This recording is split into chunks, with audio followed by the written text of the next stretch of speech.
We should look to use as many body segments as possible when trying to give an object momentum, because we can maximise the muscular force that each muscle group associated with each segment can generate.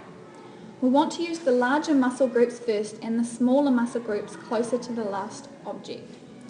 Therefore, the ideal serve would use the largest muscle groups, the legs.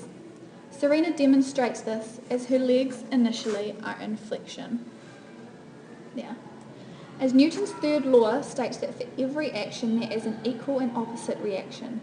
Serena demonstrates this as she is able to apply flexion at the knee and push down into the ground.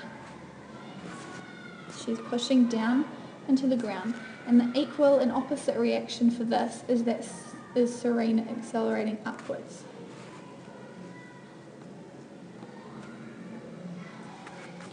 Serena moves onto her smaller muscles of the upper body as she adducts her front arm, her non-racket arm, so this arm here, sharply towards her body. Her left arm acts as a lever to generate more force.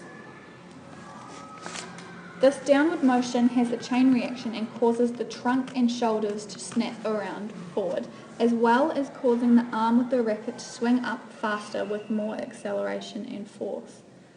So, like this.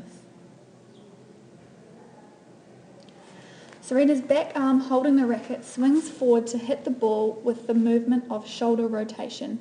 This is the movement of the bone around its central axis. Serena's arm acts as a third-class lever during this motion. Movement at the elbow joint is extension, which increases the length of the lever. A longer lever means more force generated and therefore more acceleration. This is due to Newton's second law, the law of acceleration. We know that force equals mass times acceleration, and we know that the mass of a tennis ball is a constant. Therefore, force is proportional to the acceleration. This links into the levers as more force generated by a longer lever from Serena's arm means the more acceleration the ball will have when coming into contact with the racket. However, having a larger lever increases the inertia of the racket, making it feel heavier and therefore harder to control.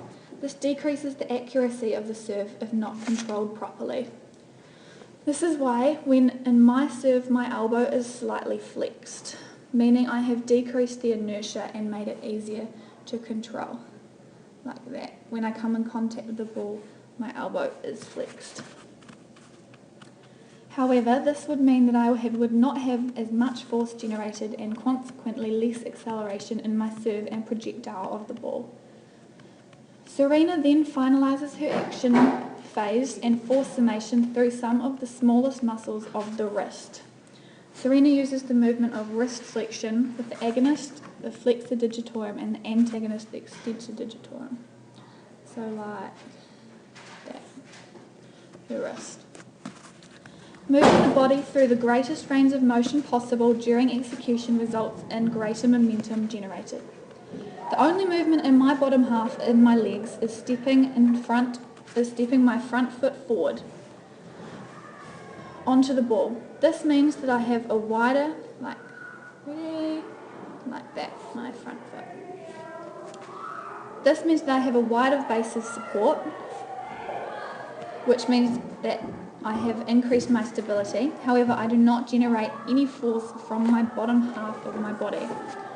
I have not used full range of motion, so a way to generate more force and power would be to use force summation by activating the larger bottom half of my body, the leg muscles. This would allow me to push up off the ground and generate more force and therefore more acceleration into my serve from Newton's second law, force equals mass times acceleration. So with Newton's second law, we know that F equals ma, and force is proportional to acceleration. Therefore, the more force we use to move an object, the larger its acceleration will be in the direction the force was applied. So Newton's second law was also applied when Serena's racket comes in contact with the ball. Serena hit the ball with great force and therefore the ball projected forward with great acceleration. However, my serve did not have as much force due to little force summation. so my ball did not project forward as much as it could have. However, a way for me to get more force and therefore acceleration into my ball would be by using larger muscle groups from the bottom half of my body to use as many body segments as possible. And this would maximise muscular force that each group associated with each segment can generate to give me more force into my serve and therefore more acceleration. As Serena jumps forward onto the ball, her line of gravity shifts outside her base of support. So I'll just show that. There.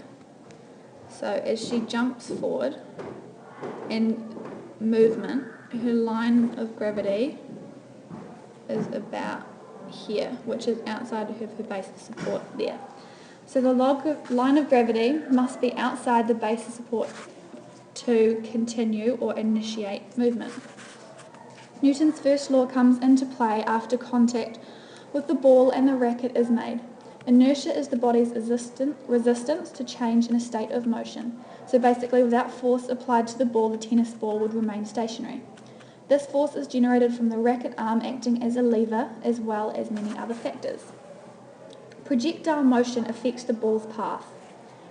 Height of Serena's release is that her arm is far up as possible, and her arm is fully extended at the elbow joint, there.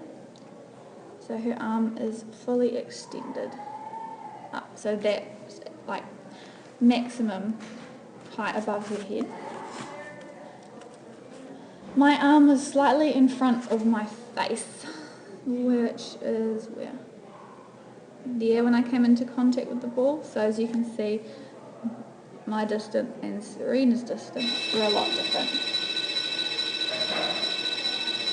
A greater height of release means for more distance gained, due to the ball being in the air for longer.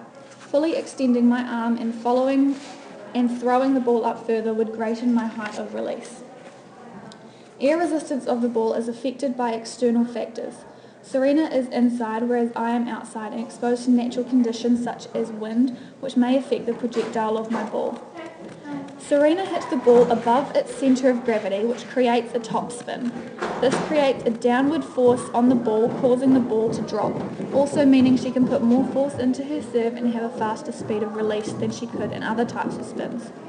My serve had no spin as I hit the ball flat and through its centre of gravity. This meant for my serve to be flat and only gravity affected the downward plunge or pull. The best spin, I think, for a serve is the top spin. I could add a top spin by hitting the ball above its centre of gravity. So factors affecting my projectile motion could be minimised by having a greater height of release, greater speed of release through force summation and levers, etc., being indoors if possible, and having a top spin.